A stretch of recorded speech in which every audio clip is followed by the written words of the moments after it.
Coming up on RMU Live, a man was caught peeping in on women who were undressing in dressing rooms at Macy's. And Penn State Greek Life has some restrictions set on their social events. And finally, a first-of-its-kind wireless network will be dedicated to emergency response units. All on this week's edition of RMU Live.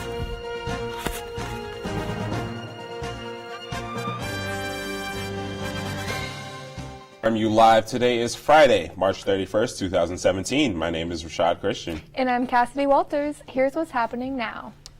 A 91-year-old federal judge with memory problems who was reported missing from his home in northeastern Pennsylvania has been found alive. U.S. Marshal Martin Payne tells the Associated Press that Edwin Kosick was found Thursday night about 100 yards from his car in a wooded area of Dunmore outside of Scranton. Payne says two boys found Kosick's SUV and alerted law enforcement. A search dog immediately picked up the scent and found the judge. Payne says Kosick was conscious and talking and was then taken to a hospital. A former Scottsdale resident was found dead in the Democratic Republic of Congo weeks after he was abducted, his family reported. He was working with a UN peacekeeping mission when he was abducted. Congo government spokesman Lambert Mende said authorities would look further into the incident and continue to look for the other missing persons from the group. A mother believes criminal charges may be warranted after she said her daughter, a 12-year-old, was recorded taking off her bathing suit in a school locker room. The student attends Obama Academy in Pittsburgh's East Liberty neighborhood, and the incident happened on March 20th. A woman told Channel 11's Kara Cepeda that while trying on bathing suits at a Macy's in Robinson, she noticed a cell phone under the door. She grabbed it, but a man's hand grabbed it back. Police believe the man is also responsible for similar incidents in Forever 21.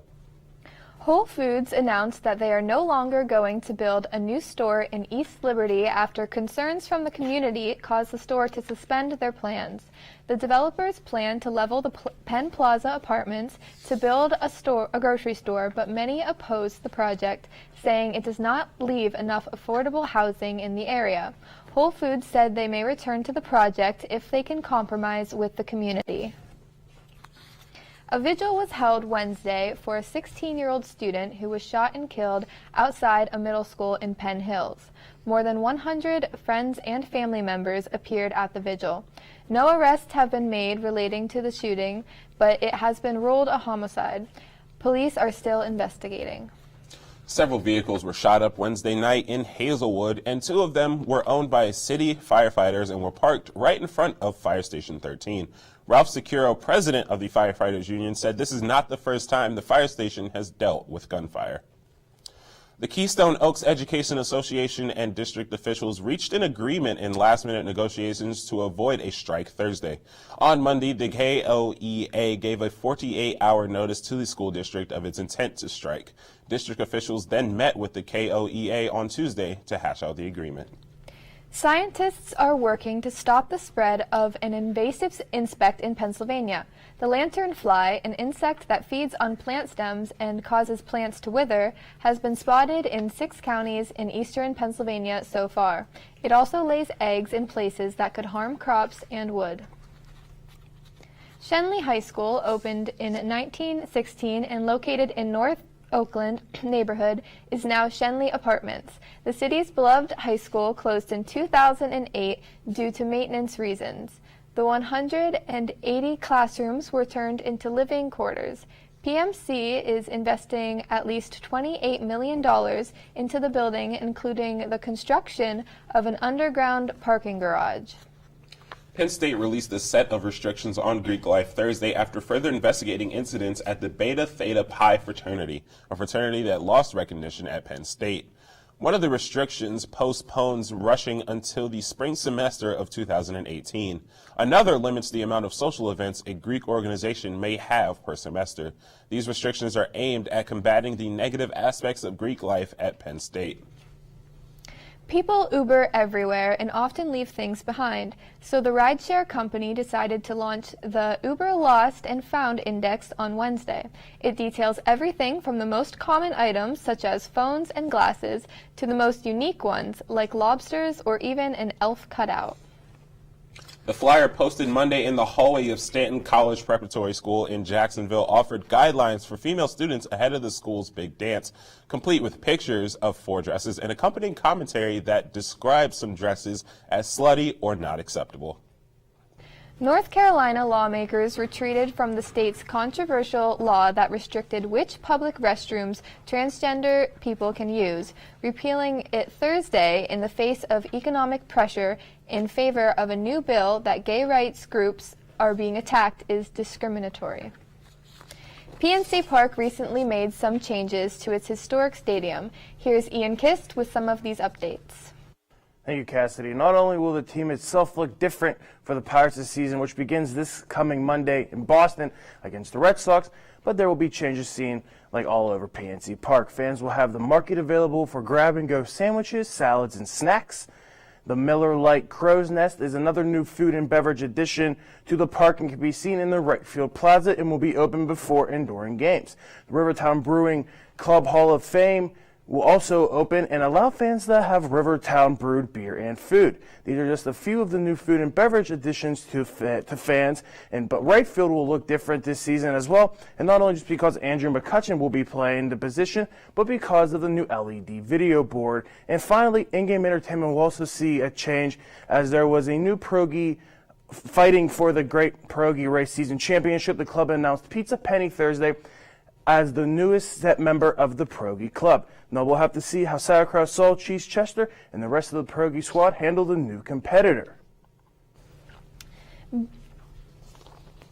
Be sure to tune into our other shows, RMU Live on Mondays and Fridays at 1 p.m., Sports Talk in the Berg on Tuesdays at 6:30 p.m., and Colonial Sports Center Thursdays at 9:30 p.m. here on RMU-TV. Coming up on RMU Live, McDonald's responds to consumer demands. And information on a petition directed at First Lady Melania Trump. We'll be right back. So, I just moved in with this family, and it's embarrassing. The little one, he likes to go outside and crawl around in the giant litter box. I don't know what he's doing. I mean, I was born and I knew how to use the litter box. Look at that! That's disgusting! Oh, poop already! You're making me nervous. Oh, okay, I can't look at this anymore. I really hope he grows out of this, for his sake. You know what, guys? There's a lot of tree branches and dry brush over here. We should probably move the bonfire over there.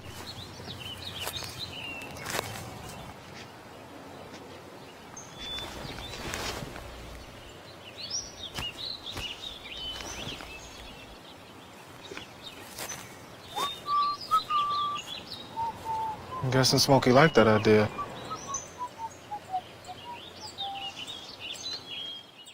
Well, Thomas, you've got pre-diabetes. But with more exercise and a change in diet, it can be reversed. I've tried exercising. It just makes me hungry for bacon. I love bacon, too. And who really likes to exercise? Not me. Me neither. Nobody. So we're good? What?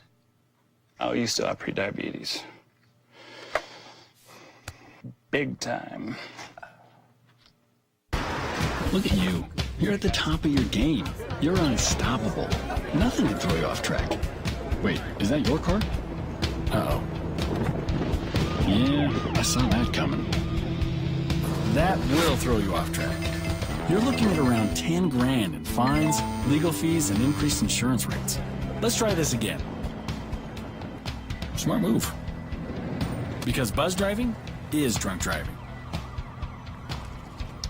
A government watchdog will examine the taxpayer-funded travel costs when President Donald Trump traveled to Mar-a-Lago Resort in Florida and the security procedures surrounding those trips. The lawmakers requested the inquiry by the Government Accountability Office after reports that Trump openly discussed North Korea's launch of a ballistic missile while at the resort. A Change.org petition about First Lady Melania Trump continues to explode in popularity, attracting over 230,000 signatures and becoming the site's most signed campaign this week. The petition calls for her to either move to the White House or personally pay for her New York City security expenses. McDonald's announced that by next year, a quarter-pounder burger will contain fresh, rather than frozen, beef patties. It comes in response to consumer demands for the fresher ingredients that steer customers away from McDonald's into chains like Five Guys and Wendy's.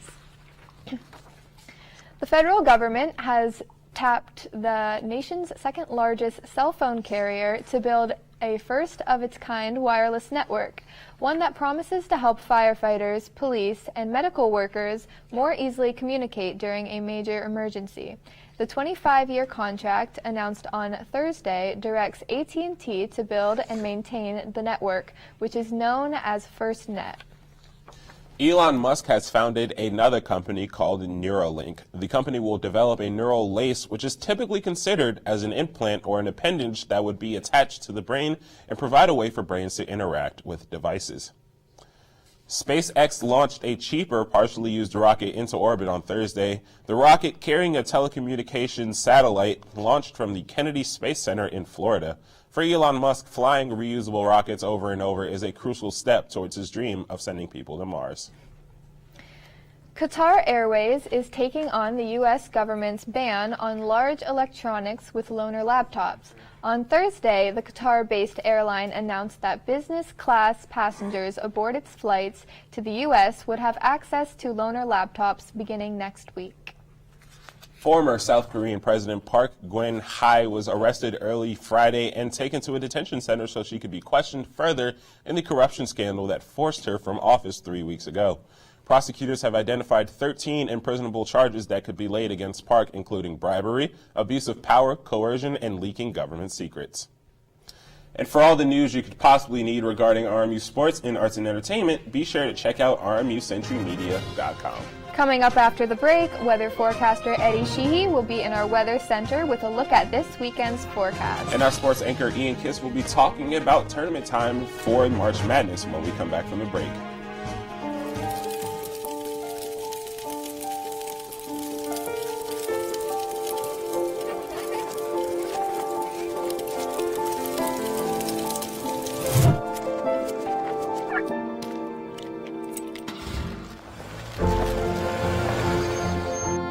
Did you know parking over tall, dry grass can spark a wildfire? Only you can prevent wildfires.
Adventure can be found anywhere, but the best place to start is in the forest. I spy something beginning with S. Snow? No. Snow-covered trees. Nothing to do with snow. Head outside to discover incredible animals and beautiful plants that come together to create an unforgettable adventure. Wow. So grab your loved ones. Don't even. And explore a world of possibilities. Come on, this way. Visit discovertheforest.org to find the closest forest or park to you.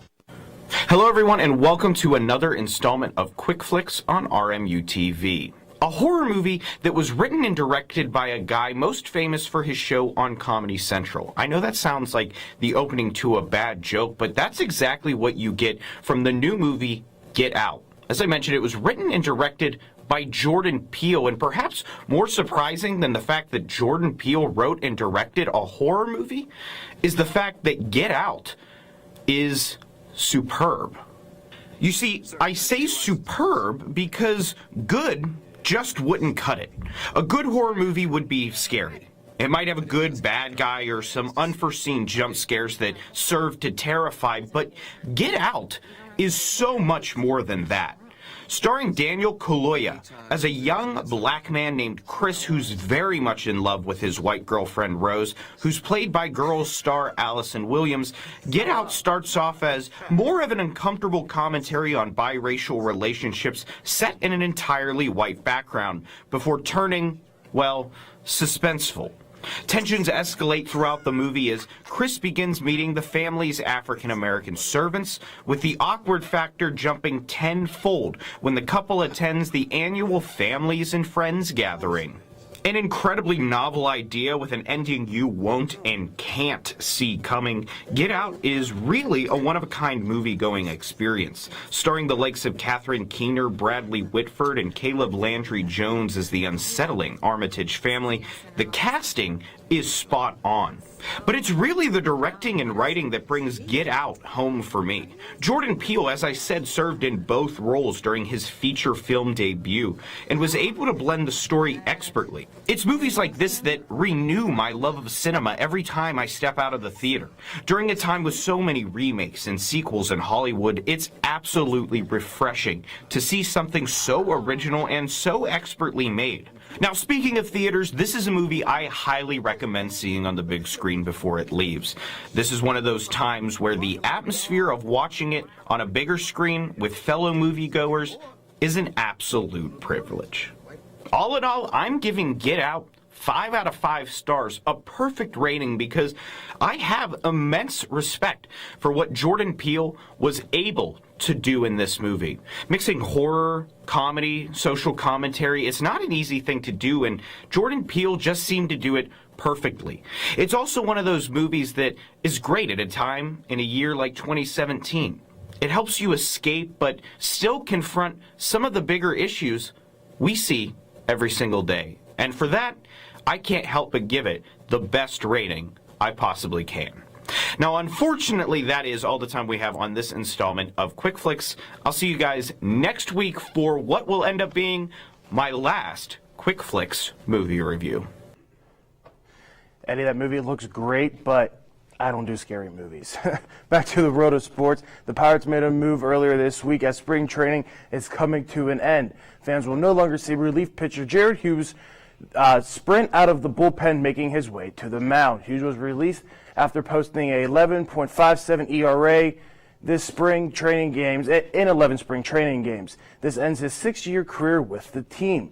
In a Pittsburgh Trib-Live article, manager Clint Hurdle said, quote, "It was a hard decision, maybe one of the hardest I've been involved in," end quote. And sticking with the Pirates, team president Frank Coonley said the team is supporting Jung-Ho Kang as he still attempts to make his way into the United States, but Coonley said the third baseman is running out of chances, saying in a Trib-Live article, quote, "Whatever number of chances he has exhausted all of them," end quote. The Penguins will be back on the ice tonight in New York, taking on the Rangers. The team looks to end their current 4-game losing streak.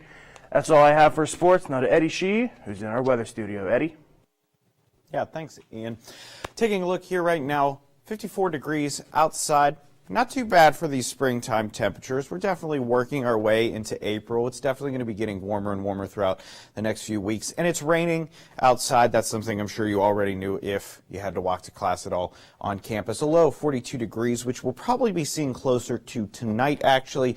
Chance of rain, as I said, 100%.